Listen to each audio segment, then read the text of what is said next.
Hey folks, it's man once again. Welcome back to another review. Once again, thanks to Till from Germany. Thank you, man, for being so kind to send me so many movies. And this time I review True Romance. This is a two-disc, might be the same two-disc that's in the US. Has a lot of stuff, has about three commentaries. I haven't been able to listen to all of them because this film's about a 2-hour movie. You have a commentary by Christian Slater and Patricia Arquette. You have a commentary by director Tony Scott. May he rest in peace. And commentary by writer Quentin Tarantino. And then the second disc, you have deleted and extended scenes, alternate ending with commentary, optional commentaries with director and writer, selected commentaries with Dennis Hopper, Val Kilmer, Brad Pitt, and Michael Rappaport, just during little scenes that they're in. Interactive behind the scenes featurette, vintage 1993 production featurette, trailer and TV spots, a lot of stuff. There's no documentary, but you get a lot of commentary, so definitely tell the story. I mean, even Quentin Tarantino wrote this film, and he did a commentary, which that's kind of strange. Did he do a commentary for Pulp Fiction or Jackie Brown? Did he do a commentary? I can't even remember if he did a commentary. I know he did one from Dusk Till Dawn. I don't think he did one for Death Proof. It is weird that he did a commentary for this, but he seems pretty proud of the film. And I gotta say, at the end of the day, True Romance, I liked it. I liked the film. It's not my favorite Tony Scott film. I mean, that'd be like Beverly Hills Cop 2 and Deja Vu. And I mean, there's a lot of Tony Scott films I really enjoy. Unstoppable. I know there's others, but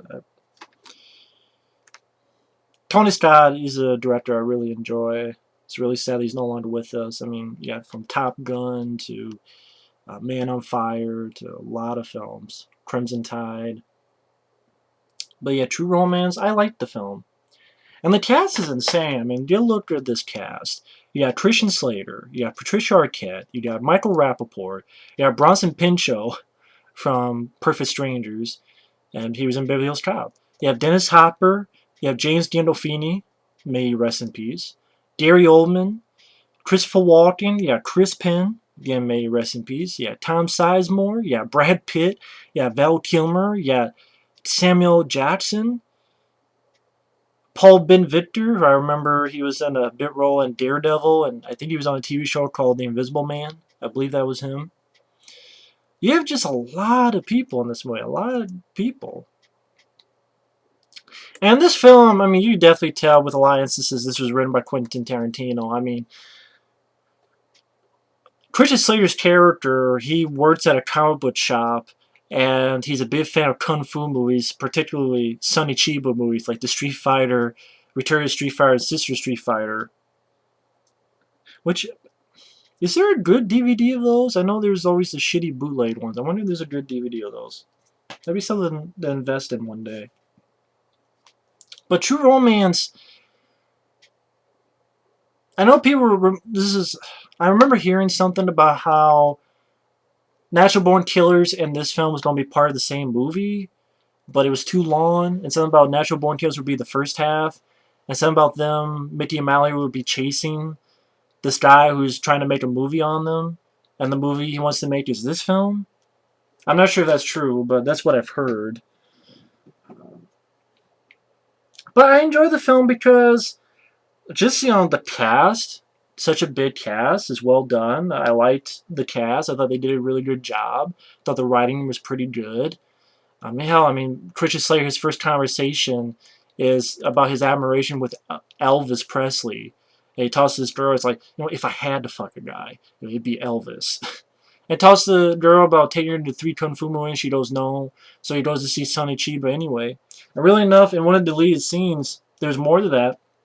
Jack Black was in this movie as the guy who... he's the guy who comes in with the flashlight, says, hey, time to leave, works for the theater. He was that guy. Usher, or however you want to call him.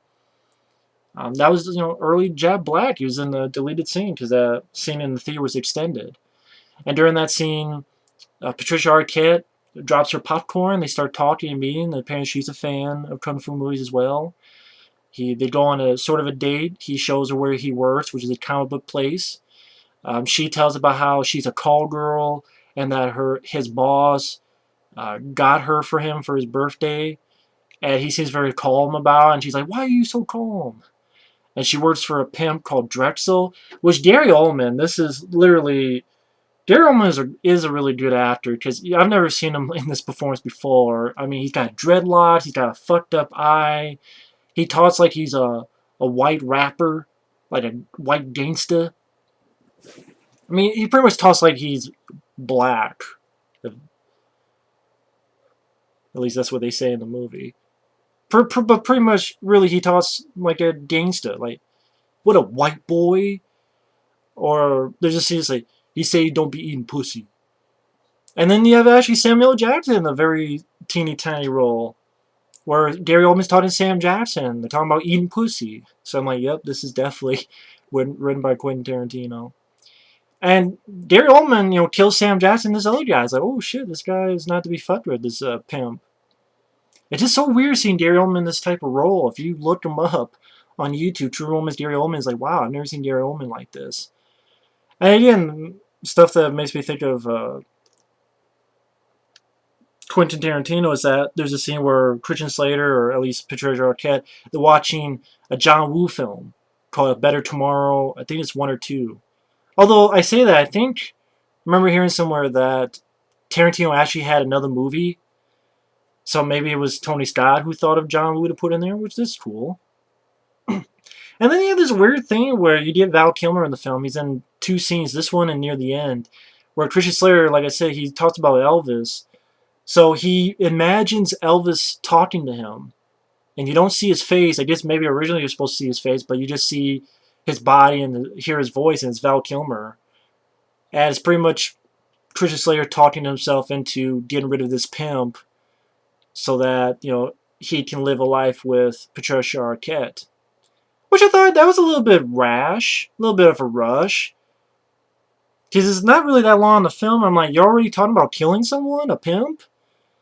But okay. I don't know, for some reason it was weird. It kind of reminded me of a comic book I read later on called Preacher. Well, not later on, but I read earlier that came out later on called Preacher. Just lead guy, instead of Elvis, it was John Wayne. He had this imaginary guy that instead of Christian Slater with Elvis, this preacher guy would think of John Wayne that's talking to him, but it's really his subconscious. It reminded me of that. Then the comic book's called Preacher, which I own. It's a really good series. It's like 66 issues, has a beginning, a middle, and an end, which is really cool. But anyway, he goes to confront the pimp, and to pay him off, which he opens it, it's like, hey, it's empty. He's like, yeah, I know. He just in a fight with these two, and Gary Oldman's like, I guess it ain't white boy day, is it? It's just weird seeing Gary Oldman talk like this. But ultimately, one leads to another, and Christian Slater shoots him in the dick, shoots the other guys with, kills the pimp, takes the suitcase that gets Patricia Arquette's clothes, and it's really a bunch of cocaine. And it's like, okay, instead of going to the cops or anything like that, they're going to try to sell it in L.A. And they go by Dennis Hopper, who is Christian Slater's dad. Even though he hasn't seen him for 3 years. Dennis Hopper's like a guy who works security. And Dennis Hopper, I like him. At the end of the day, he's a good father. He's like, just slow it down, man. You walk in like a goddamn bulldozer after 3 years. Just slow it down. And Slater's like, I've never asked anything for you for 3 years. I never asked you, never talked bad about you when you were drinking or when you're divorced, Mom. I never asked you for this, but it's one thing is to see whether the cops know about them or such. And Dennis Hopper comes through for him. He's a good dad. Well, unfortunately, it pays with his life because Christopher Walken, this one scene, really good scene between Christopher Walken and Dennis Hopper, and which leads to like this weird conversation where Dennis Hopper talks about how the Sicilians came from black people, but that's not the word he used, and that you're half. I can't remember the exact dialogue. Pretty much pissing Christopher Walken off to. It seems like he's pissing him off on purpose to kill him, because he's not going to drop dime on his son, and he doesn't. Unfortunately, Dennis Hopper gets killed, and that's the thing that, like, even later on, I guess Christian Slater never finds out, So it's kind of sad that he never finds out that, his dad died because of this bullshit. So I just found it like, maybe at least put a scene that he finds out that his dad's dead and he feels bad about it or something like that. Just the fact, that was one thing I didn't care for, I will admit. But again, they find out that they accidentally stole these drugs. They've gone to L.A. to meet with Michael Rappaport. Brad Pitt's in the small role. He pretty much is a stoner. He has like 3 scenes or 4 scenes. Pretty much just him sitting on the couch being stoned. But he's still pretty funny. So I see Brad Pitt in that kind of role, but he's pretty good. I like Brad Pitt as an actor. I've never had a problem with Brad Pitt. I don't like Inglourious Basterds, but I would say he's the one good thing I like in Inglourious Basterds is Brad Pitt, but I'm not a fan of the film itself. But I like Brad Pitt in it. I mean, I like Brad Pitt. Seven, yes, World War Z, I liked him in that. But pretty much they go to Michael Rappaport, who's a guy trying to be an actor. He's actually trying to get a job on a new TJ Hooker. And they're like, oh, you don't meet Captain Kirk? He's like, yeah, if I get the job. And then pretty much they want to sell, they talk to Michael Rappaport so he can get connections to sell this cocaine. And that leads to Bronson Pinchot. And Bronson Pinchot, he's fun here. I guess he's a guy who's like an actor or such in LA, and he has this big time producer type of guy. I'm not sure if he's a producer.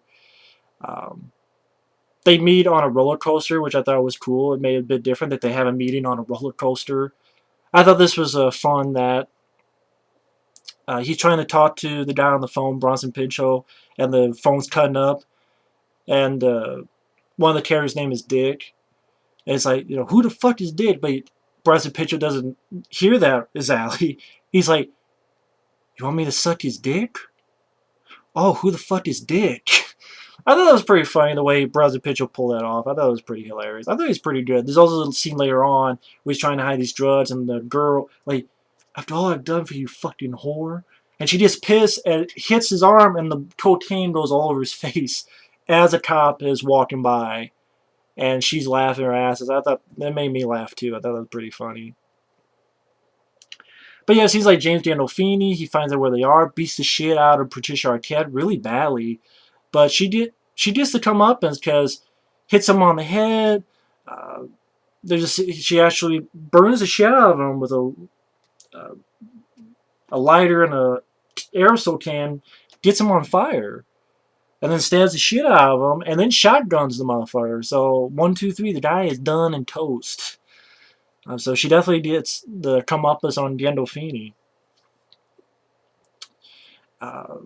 You have scenes. It pretty much leads up to this big meeting where Bronson Pinchot's been caught, so that gets the cops involved. The cops, you have Tom Sizemore, you have Chris Penn as cops, and then put a wire on him and set up this bust. And it pretty much leads to Christian Slater, Michael Rappaport, Bronson Pinchot, Patricia Arquette meet this bit.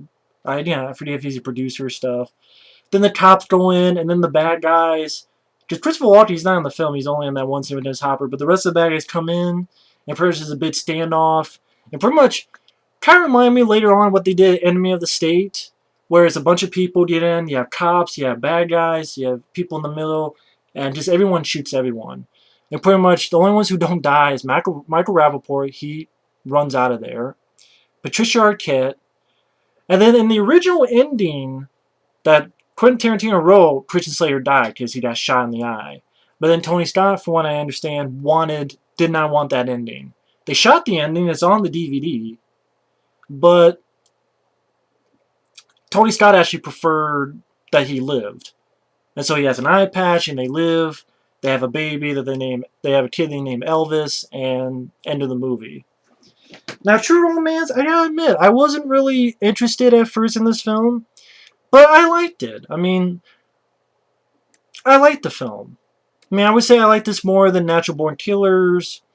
I thought Christian Slater and Patricia Arquette were definitely more likable. I mean, at the end of the day, even though they're doing some bad stuff, it's like they kill a pimp who's a murderous pimp. We've seen that established. Who's not a nice guy at all. So that he can get Patricia Arquette away from him.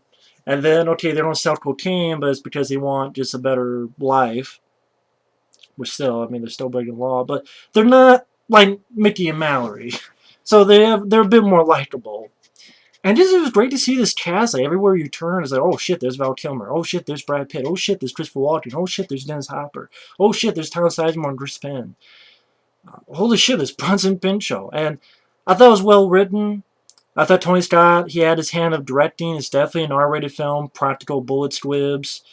Especially like when Des Hopper gets killed, you see a bit of his head get, back of his head get blown. Not blown off, but like a little chunk or stuff. I mean, it's R-rated, back in the day style. And this 1993 as this film came out.